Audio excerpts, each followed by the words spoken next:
Quand on a appris le débarquement, c'était la grande joie.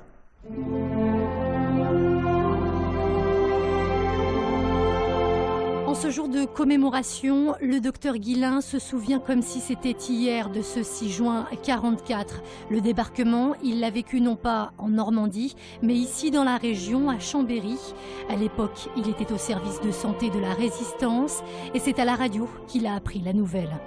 C'était vraiment la liberté à portée de la main.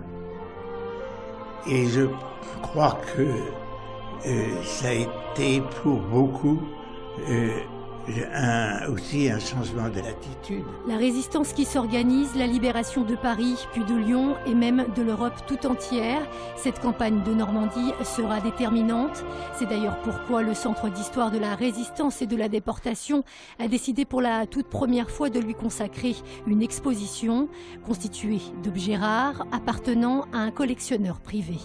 Tonandé, le commissaire de l'exposition, s'est attaché à donner des identités, redonner des visages aux différents protagonistes, à la fois évidemment les soldats alliés, mais aussi les soldats allemands et aussi les civils.